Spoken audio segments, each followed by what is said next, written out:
The man sawed through a steel bar and placed it into a mechanism. Then he filed bullets flat, loaded them into a mousetrap, and made an improvised bomb. He mixed nails, screws, and dirt to create a glass bomb. At the corner of the stairs, he drilled small holes everywhere and buried grenades one by one. All of this was preparation to wipe out an entire gang. Just yesterday, on a bus, 5 hooligans were harassing a girl. Hutch smiled faintly, told the driver to step off the bus, and removed the bullets from his gun. He grabbed a bottle from one hooligan and smashed it over him. He punched another so hard he flew backward, and casually broke a third man's arm. Soon, all 5 were badly beaten, though Hutch himself got pushed out the window. Moments later, Hutch climbed back on board, leaving the hooligans stunned. They had messed with a monster. Hutch grabbed a steel pipe and struck down their leader with a single heavy blow. The next day, Hutch got a call. One of the men he crippled yesterday was the younger brother of a powerful mob boss, a man with hundreds of millions in cash and vast connections. It didn't take long for the boss to dig up Hutch's entire background. Soon, a convoy pulled up in front of his house. Hutch rushed his family into the basement, telling them to stay put. Don't call 911. He cut the main power and shut off the lights, just as the mobsters stormed in. Minutes later, Hutch opened the basement door. His family stared in shock. No one knew what had just happened. Every single intruder was now seated neatly on the sofa. Hutch walked out the front door, the house behind him blazing with fire. He bought a factory and filled it with traps. Then he stormed the gang's vault, slaughtering the guards inside. Pouring gasoline into the water pipes, he let it gush from the sprinklers and soak hundreds of millions of dollars in cash. With a flick of his lighter, he set it all ablaze. Even with a gun aimed at his head, he stayed calm, pulling away a cloth to reveal a homemade bomb, forcing everyone to freeze. The gang boss wasn't ready to die, so Hutch walked out and drove away. The very next second, the boss sent men after him. Hutch led the entire gang to the booby-trapped factory. A hydraulic press crushing grenades blasted mobsters into the air. Those who charged up the stairwell stepped on more traps and were blown apart. The gang boss unloaded his weapon at Hutch, who hid behind cover, out of bullets. Pulling out a roll of duct tape, Hutch stuck a bomb onto a bulletproof glass panel. Holding it as a shield, he strode straight toward the boss, fearless, and ripped the fuse with his teeth.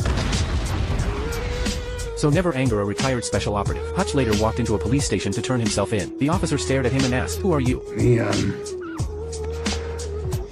nobody.